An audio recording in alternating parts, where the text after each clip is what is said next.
Before we begin, drop a comment below and tell us where you are watching from today. And once you're done, do not forget to rate this story from 0 to 10. This one is going to surprise you.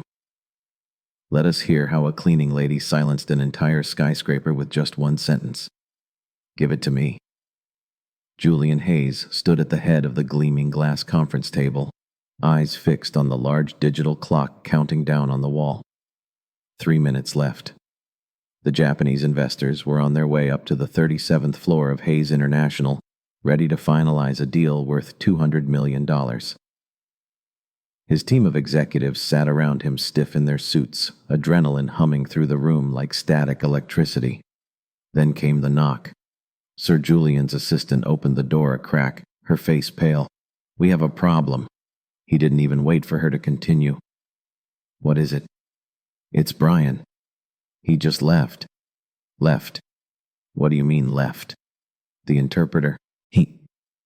He said the terms of his contract weren't clear and legal hadn't approved the final clause. "He walked out, sir. Just now." Julian's jaw clenched. "Are you telling me that my interpreter walked out 3 minutes before the most important deal of the quarter?" Her silence was enough. He turned to the room.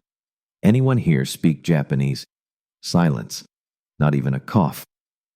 "Unbelievable," he muttered, pacing the room like a tiger trapped in glass. 3 Ivy League degrees in this room and no one can speak a word of Japanese. Fantastic. One of the executives cleared his throat. "Maybe we could stall them, say there's a technical issue." "They've flown 12 hours for this," Julian snapped. "We can't insult them by being unprepared." The clock ticked down to 1 minute. Julian picked up the file, flipped to the Japanese version of the contract, and stared blankly at the characters. He had no idea what any of it meant. The room seemed to shrink around him. Then, from the hallway, a voice spoke. "Give it to me." At first, no one reacted. Then slowly, everyone turned toward the glass door. Standing just outside was a woman in a pale blue uniform, holding a mop and a half-filled bucket. Her posture was relaxed, her gaze steady. Her face glistened with the faint sweat of labor. Her name tag read Clara, the night shift janitor. Julian stared at her, stunned. "What did you just say?" he asked. She stepped into the room slowly, mop still in one hand. "I said give it to me. The contract. I can translate it." Laughter broke out across the table. Nervous, incredulous, dismissive. Julian blinked. "You're kidding." "I'm not. You expect me to believe that my cleaning lady speaks fluent Japanese?" Clara shrugged. "No, I expect you to hand me the file. That's all." For a second, Julian didn't move. Then, either out of disbelief or desperation, he walked across the room and held out the contract. She wiped her hand on her sleeve before taking it. Then she began to read, her eyes scanning the page calmly, efficiently. 30 seconds passed. The room was silent again. She looked up. "This clause here, page 3, item 7. It's mistranslated. It says the company is accepting a 35% liability. That's not what the Japanese version says. It says shared liability capped at 15%. That's a massive legal risk if not corrected."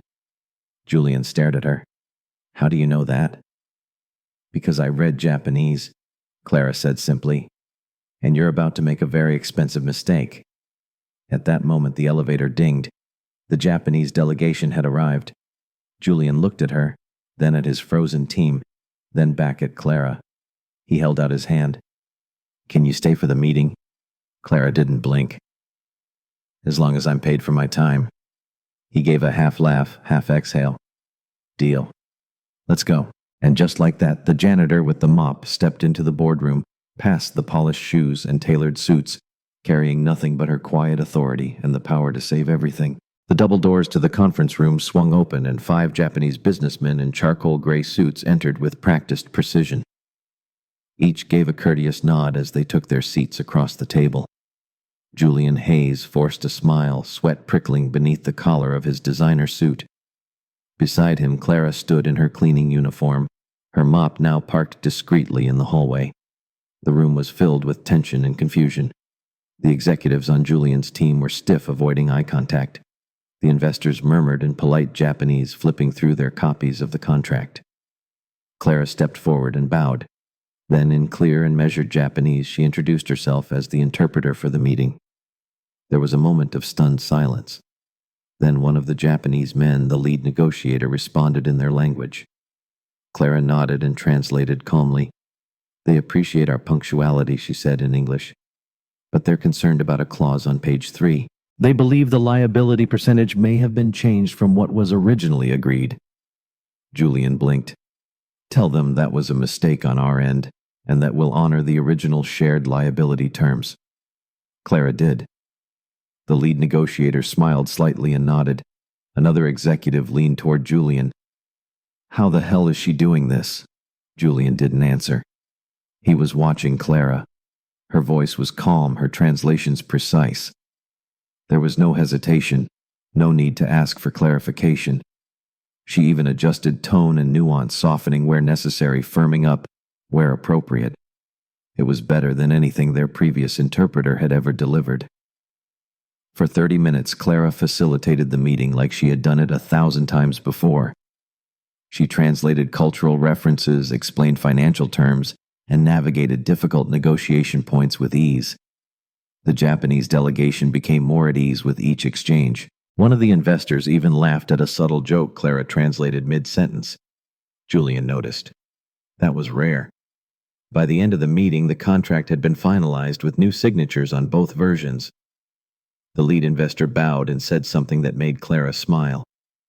He said he's impressed. He wants to know which translation firm you hired me from. Julian glanced around the room. Half the team looked like they had just witnessed a ghost. He stood up. "She's not from any firm. She works here. She's part of our staff." The investor raised an eyebrow and said something else. He said Clara translated, "You're very lucky to have me," and that he'd like to personally recommend our company to his European partners. The delegation stood bowed again and left. The moment the door shut, the room erupted. "Who is she? Where did she come from? Is this real?" Clara handed Julian the finalized contract. "I'll expect to be compensated for the time I just spent here. Double rate. You would have lost this deal without me." Julian stared at her, speechless for a beat. Then he nodded. "You'll be paid accordingly." She turned to leave. One of the younger executives scoffed. "What's next?" "She's going to fix the budget too." Clara paused, turned back and said, "Only if your math is as sloppy as your manners." The room fell silent. She picked up her mop and walked out. Julian remained still, the signed contract in his hand, his mind spinning. He had just seen something rare. A woman who had been invisible minutes ago had just changed the fate of his company, and she hadn't even broken a sweat. The next morning, Julian Hayes stood by the window of his corner office, arms crossed, staring out over the skyline of Manhattan. He hadn't slept much. The contract from the previous day lay on his desk, fully signed, and now locked into place thanks to the quiet woman with a mop and a gift he couldn't ignore. He turned as his assistant stepped in. "You asked to see the janitor again." Julian corrected her without looking. "Clara Evans." "Yes, sir. She's waiting outside. Send her in." Clara entered without hesitation. She wore the same uniform, the same calm expression, but there was a flicker of something in her eyes. Wariness, perhaps. Julian gestured to the chair across from him. "Have a seat." "I prefer to stand." He nodded. "Fair enough." He tapped the contract.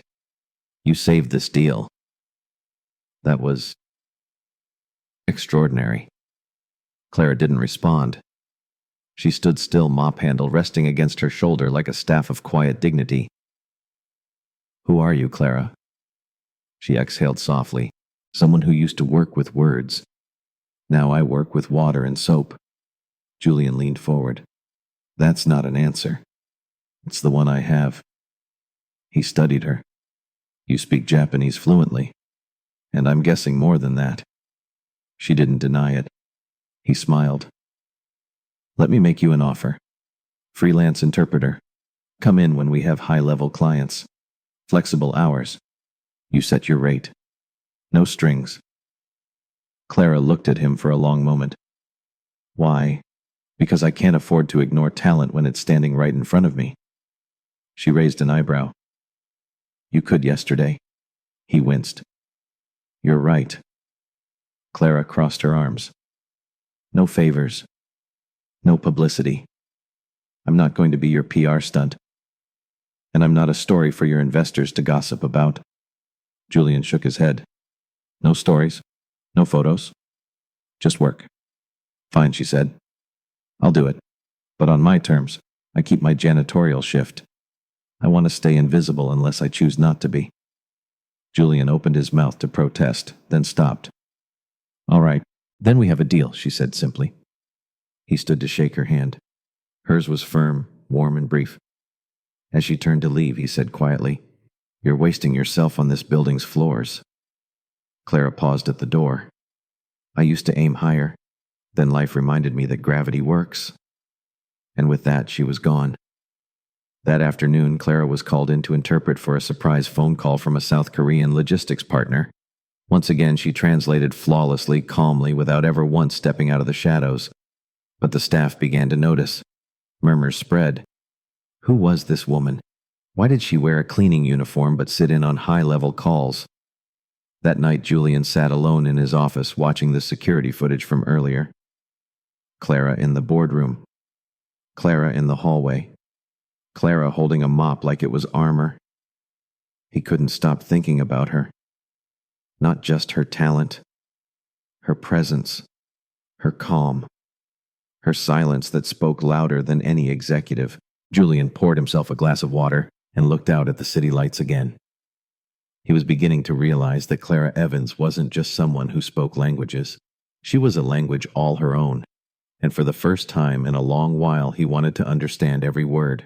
By the end of the week, Clara Evans had become the quiet storm that no one in the office could ignore. She still arrived early to mop the marble floors. Still took her breaks in the janitor's closet with a thermos of instant coffee. But by mid-morning, she was often found in the conference rooms, headphones on translating contract calls or high-level negotiations in Korean Japanese or sometimes French. It didn't take long for the whispers to start. She's just a cleaner, right? Maybe she's Julian's new obsession. Bet she's got some dirt on him. I heard she used to work for the CIA. Clara heard them all. She just didn't care.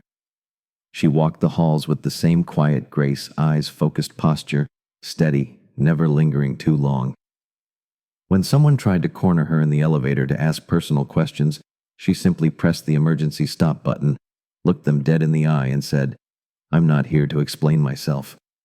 The rumors only grew. Meanwhile, Julian Hayes watched it unfold with a careful eye. He hadn't spoken much to Clara since their last meeting, but every time she walked into a meeting room, something shifted. Clients leaned forward. Staff grew more precise. No one dared interrupt her when she spoke. One afternoon, he overheard two junior executives talking just outside his office. It's ridiculous, one of them said. She's making us look incompetent. Maybe we should start mopping floors. That's apparently the new ladder to the boardroom. Julian opened the door sharply. Is there a reason you're measuring your value against someone who's been saving this company from its own arrogance? They turned bright red and scurried away. Julian closed the door and sighed. He hadn't meant to defend Clara like that. It just came out. Lately it had been happening more often. Later that day, a delivery arrived addressed to Clara. A plain envelope. She opened it quickly, read the contents, and quietly folded it into her back pocket. Her face didn't change, but her hands trembled slightly. That evening, after her shift ended, Clara stood alone by the side entrance, staring at her phone. Her fingers hovered over the screen. In the distance, Julian stepped out of the building with his coat slung over his arm. He spotted her and hesitated, then approached. You all right? He asked. She turned startled. Didn't hear you. Envelope from earlier. Everything okay? Clara hesitated. Then she nodded. Just hospital updates. Julian tilted his head. Family. My daughter, she said. Lily, she's 10. Has a neurodegenerative condition. Progressive but manageable with therapy. Insurance doesn't cover much.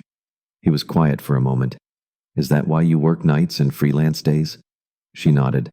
Every hour matters.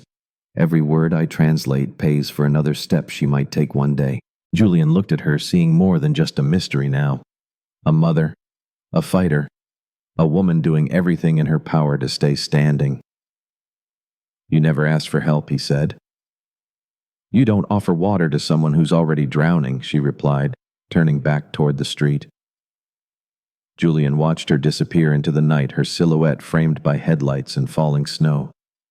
He stood there for a long while, and something inside him began to shift. It wasn't pity. It wasn't guilt. It was respect. And something more he wasn't ready to name yet. The next morning, Julian arrived at the office earlier than usual. The city was still quiet, its towers veiled in fog, but his mind was already buzzing. He couldn't shake Clara's words from the night before. The weight in her voice. The way she carried silence like it had been sharpened by years of survival. He sat down at his desk and pulled out his phone. Lena, he said into the line, calling his most trusted investigator. I need a background check. Quiet. Discreet. Her name is Clara Evans. There was a pause, then a low reply. Understood. 2 hours later, the report came in.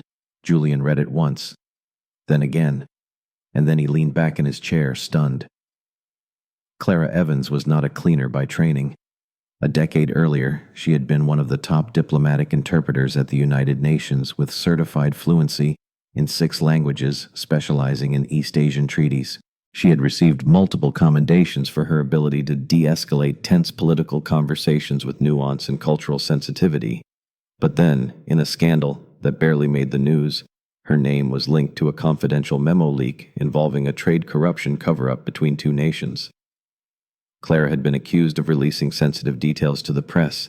No charges had been formally filed, but her clearance was revoked, her reputation destroyed. She resigned in silence. Months later, her husband filed for divorce and gained full custody of their daughter, citing emotional instability and career collapse. Julian stared at the final line. She regained partial custody 3 years later after proving fitness as a parent, currently sole guardian, employed part-time as a janitor since. He closed the folder slowly. Clara hadn't fallen. She had been pushed. Later that afternoon, Clara was seated in a small side office translating a call for the finance department when Julian knocked gently on the door. She looked up. Need something translated? No. I need to talk. She nodded once and rose to follow him into his office. When they were alone, he didn't sit. He walked over to the windows and stayed there. I read your file. Clara stiffened. You had someone look into me. I had to understand, he said quietly. You don't belong on our janitorial roster. She gave a bitter smile. It's funny how often people only say that after they need something from me. Julian turned. I didn't look because I doubted you. I looked because I was amazed. She didn't answer. I know about the leak, he continued, and the fallout, and the daughter. Clara's voice was cool. Then you know why I sweep floors instead of walking in courtrooms. You didn't leak that memo, did you? No, she said flatly. But I knew who did, and I refused to lie to protect them. So they buried me. Quietly, efficiently, and completely. Julian stepped closer. You let your whole life burn rather than betray the truth. I let it burn, she said, so that my daughter would grow up knowing her mother didn't bend. For a long moment, neither spoke. Then Julian said, I'm sorry for what happened to you. I'm not, she replied. It made me sharper, quieter, and impossible to break. Julian nodded slowly. If I offered you a permanent position with title benefits and security clearance, would you take it? Clara looked him in the eyes. What makes you think I still want to rise? Because I've seen how you look at problems. You don't just solve them. You listen to them, like they're speaking to you in a language no one else hears. Clara exhaled. You're not the first man to admire that, but I might be the first to respect it without trying to control it. That made her pause. He didn't press. She turned and walked toward the door. "Julian," she said without looking back, "thank you for reading my story. But don't try to rewrite it for me. I'll write the next chapter myself." And she stepped out, leaving him alone with the silence she always seemed to command so effortlessly. By Monday morning, Clara Evans arrived for her shift as usual, badge clipped to her uniform, shoes still damp from the early rain. She passed by the reception desk, nodded politely to the guards, and disappeared into the elevators. But something had shifted. The looks were sharper today. People whispered faster when she walked by. Some smiled too quickly. Others avoided her completely. She noticed. Of course she did. At 9:00 a.m., Clara walked into the second-floor conference room to prepare for a video call with a German partner company. She'd barely placed the translation headset on the table when a man in a navy suit entered behind her. He wasn't part of the usual staff. "Miss Evans." She turned. "Yes." He handed her an envelope. "From HR. Effective immediately." She opened the letter in silence. "We regret to inform you that your services are no longer required. Your contract as part-time janitorial staff and freelance interpreter is hereby terminated due to internal restructuring." No explanation. No warning. Her hands didn't shake. Her breath didn't catch. She simply folded the paper, placed the headset back into its box, and walked out. Downstairs, she handed her badge to the front desk, collected her things from the supply closet, just a small canvas bag, and a picture of her daughter, and left the building without a word. At 10:15 a.m., Julian Hayes returned from a client site visit and was met with immediate confusion. "Where's Clara?" he asked during the German call prep. His assistant looked uneasy.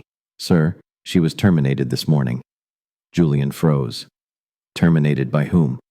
The board approved it over the weekend, apparently as part of broader cost-cutting.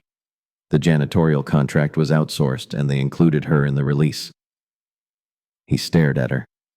"She wasn't just a janitor." "I know," she said softly. "But they didn't ask you." Julian stood in silence, his fists clenched at his sides. Later that day, in a closed-door meeting with the board, he confronted them. "You fired the woman who saved our deal with Japan, the woman who's been holding our international communications together for 2 weeks straight." The chairman leaned forward calmly. "She was an anomaly, Julian. We can't set the precedent of letting uncredentialed contractors sit in on executive meetings.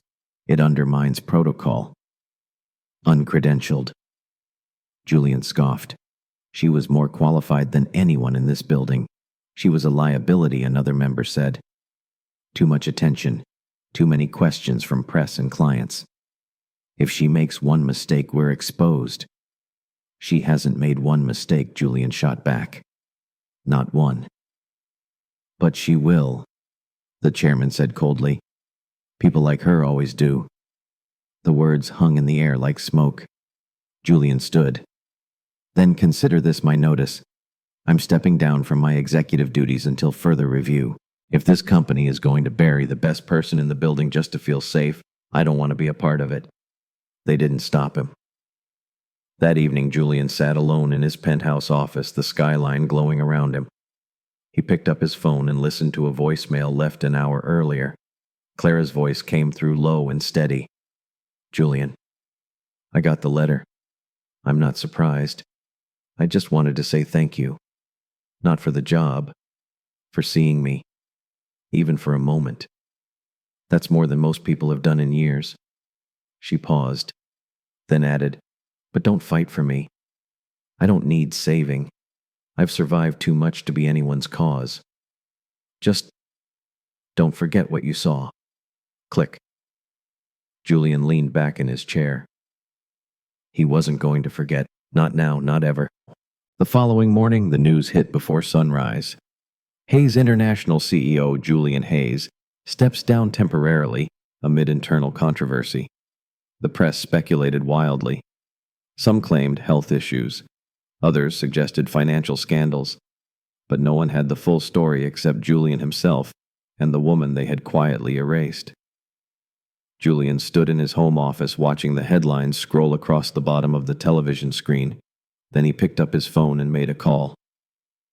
"Lena," he said, "I need you to leak the report. All of it. "You're sure," came the voice on the other end. "I'm done watching people like Clara be silenced while cowards hide behind titles. Let the world see what they did to her." An hour later, Clara's story began to spread like wildfire across social media. Former UN interpreter wrongfully ousted after refusing to cover up political fraud. Now fired from janitor job after saving multinational deal. Her name trended within hours. So did the leaked video clips Clara translating in boardrooms, correcting legal terms with flawless confidence, quietly stepping aside when the work was done. Julian sat back and watched. Not to bask in it, but to witness the shift.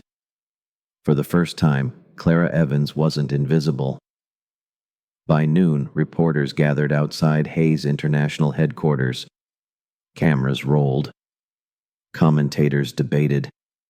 The chairman of the board, red-faced, stood behind a lectern trying to regain control of the narrative. There was no malice in Miss Evans's dismissal. Her roles were simply no longer required. Julian stepped forward from the crowd, no longer in a suit, no longer flanked by assistants. Just a man with a voice. "That's not true," he said, clearly cutting through the static of microphones. "You fired her because she didn't fit your mold, because she reminded you that brilliance doesn't always come in a pressed shirt or an Ivy League diploma." The cameras turned. Flashbulbs burst. Julian continued. "She was silenced once before. This time, I won't let that happen." The board tried to cut the feed, but the clips had already gone viral. In a modest apartment across town, Clara sat on the couch with her daughter Lily curled up beside her. The 10-year-old watched her mother's face flicker across the television screen. "Mom," she whispered, "you're on the news." Clara said nothing. Her fingers gripped the edge of the blanket. Then Lily added, "He told the truth. Just like you did." Clara looked down at her. The little girl's eyes were shining with pride. Outside, Clara's phone buzzed non-stop calls from news agencies, offers for interviews, legal firms reaching out. She ignored them all, until one message came through. From Julian. "I'm not asking you to forgive us, but I'd like to talk. No microphones. No headlines. Just you and me." Clara stared at the screen for a long time.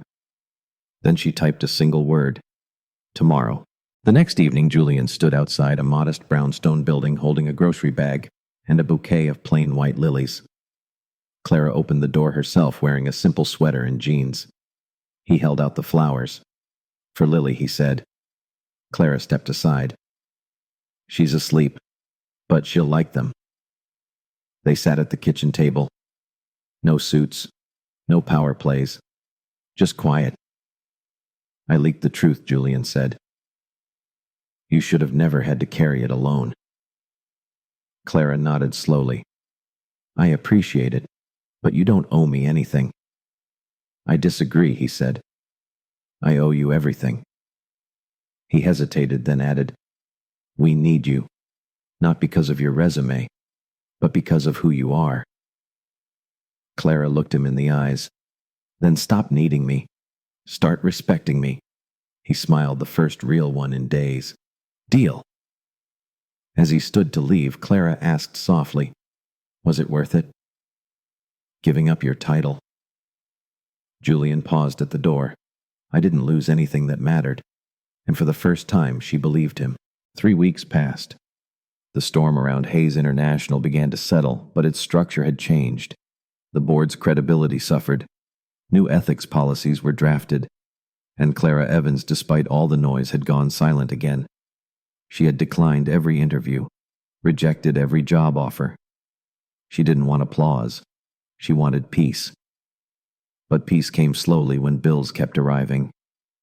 Lily's condition required weekly therapy, expensive medication, and a school program designed for children with mobility and neurological challenges. One Thursday afternoon, Clara sat on the front steps of her apartment building sorting through medical envelopes.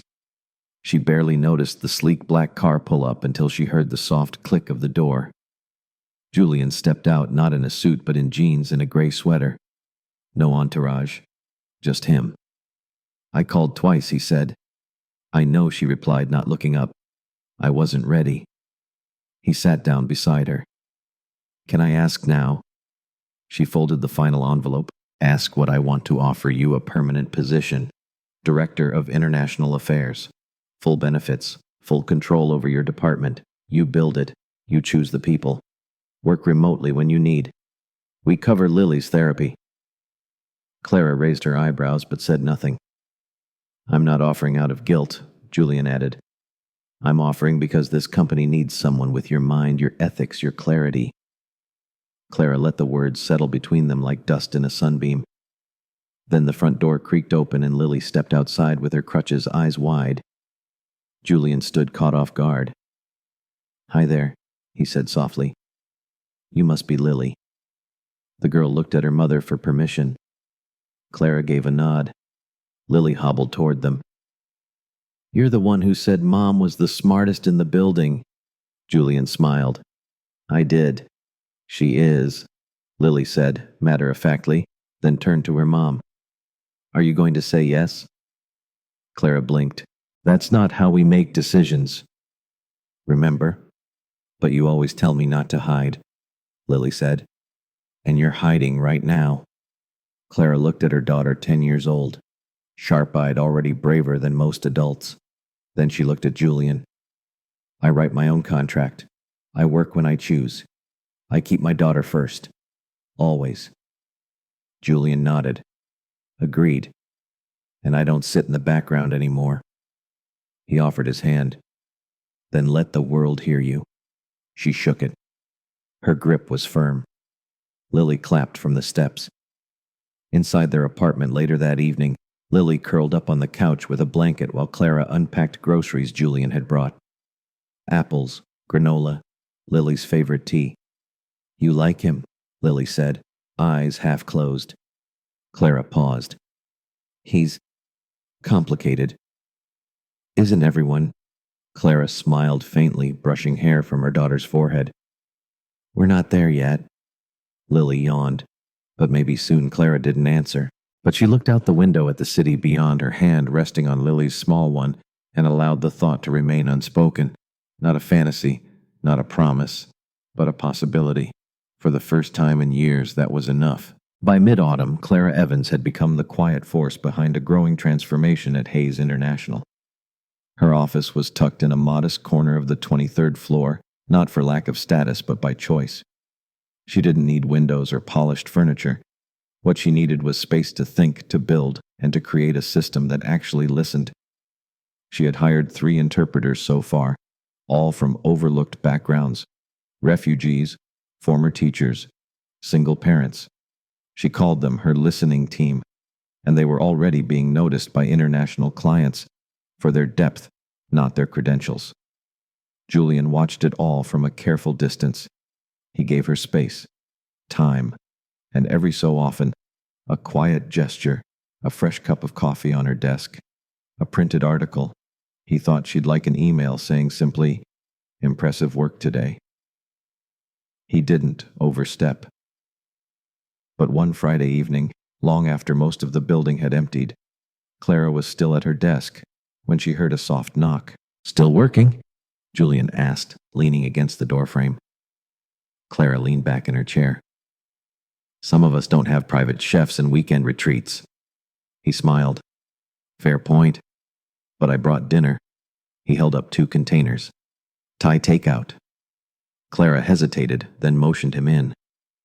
They ate at her desk quietly, the fluorescent lights casting soft shadows. Halfway through the meal, Julian said, "You've rebuilt more than a department here. You've changed the way this company breathes." Clara didn't look up. It needed more oxygen. "And you gave it that." There was a pause.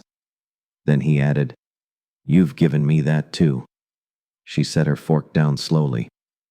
"I've spent the last few months trying not to say this," he continued, "because I didn't want to confuse gratitude with something else." Clara's eyes stayed on him now. "But it's not gratitude," he said. "It's admiration. It's something deeper than I expected." Her voice was steady. "Julian, I need to be clear. I don't need rescuing. I don't need anyone to complete me." "I know," he said quickly. You're already complete. That's why I. He stopped himself. She waited. He exhaled. That's why I'm drawn to you. Because you stand on your own. Because you don't shrink even when the world tries to make you small. Clara studied him. Then after a long silence she said, I don't know what this is, or where it goes. My life's complicated. My daughter comes first. Always. He nodded. I wouldn't want it any other way. She looked down at her hands. Maybe we start with something simple. Julian tilted his head. Like what respect, she said. Time. Truth. The kind of things that last when the rest falls apart. He smiled gently. Deal.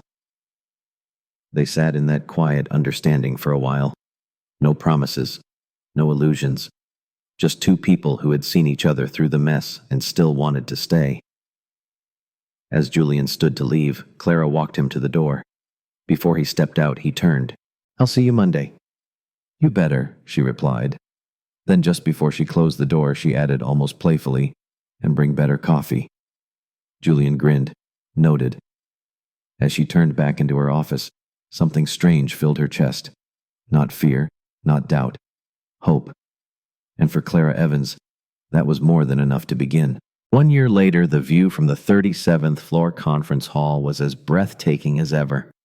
Sunlight poured through the glass walls, bathing the room in a warm golden glow. Guests mingled in tailored suits and silk dresses, champagne glasses clinking gently. The annual International Affairs Gala was about to begin, hosted for the first time, not by a CEO, not by a board member, but by a woman who used to mop these very floors. Clara Evans stood backstage, calm and composed. Her daughter Lily sat nearby in a sleek motorized chair, now stronger and more expressive, cheeks flushed with excitement. She wore a tiny silver pin that read, Interpreter in Training. You nervous? Lily asked, grinning. Clara adjusted her blazer. Not really. Just thinking. About what Clara looked down at her daughter. About how far a whisper can carry if you choose the right moment to speak. A stagehand waved to signal the start. Clara gave Lily's hand a gentle squeeze and stepped out under the lights. The applause was instant and thunderous. She walked to the podium not with fanfare but with presence, the kind that didn't ask to be seen but couldn't be ignored. Good evening, Clara began. 1 year ago I stood in this building as a janitor. My job was to move quietly, speak only when spoken to, and leave no trace behind. Today I stand before you not because I changed, but because someone finally listened. She paused. Every person in this room speaks a language beyond their native tongue. Some of us speak in numbers, some in strategy, some in silence. And too often the loudest voices are mistaken for the smartest. Murmurs of agreement passed through the room. She continued, but this past year has taught me something important, that dignity has a voice, that resilience has fluency, and that when you hand the microphone to someone you overlooked, they might just rebuild the room. Thunderous applause. From the back of the room, Julian watched her with quiet pride. He hadn't taken back his CEO title. He hadn't needed to. His influence had become something else, subtle, steady, shared. He had stepped into a new chapter, not above her, but beside her. After the speech, Clara descended the steps where Julian waited with a smile. You remembered every word he said. I wrote it the same way I lived it, she replied. Carefully, and without apology. They stood together as guests approached to congratulate her, reporters to ask for quotes, diplomats to request meetings. But Clara handled them all with ease. Later that night, as the gala quieted and the lights dimmed, Julian and Clara stood near the large windows overlooking the city. Lily had fallen asleep in her chair nearby, hand resting on a folded program with her mother's face on it. Julian looked over. Do I get to kiss you now? Clara raised an eyebrow. That depends. On what? On whether you've earned it. Julian stepped closer. Have I? Clara didn't answer right away. She just studied him, this man who had once nearly ignored her, and who had since chosen every day not to. Finally, she said softly, Maybe. but only after I finished my second speech. He laughed. There's a second one. She smiled. Always. Women like me are never finished speaking. And as the lights faded and the skyline shimmered, Clara Evans, once a silent shadow in the halls of power, stood tall among them, not because the world had changed, but because she had forced it to look, to listen, and to rise. What did you think of Clara and Julian's story? Was there a moment that truly moved you? Rate this story from 0 to 10 in the comments below. And don't forget to subscribe for more stories where the quietest voices change everything.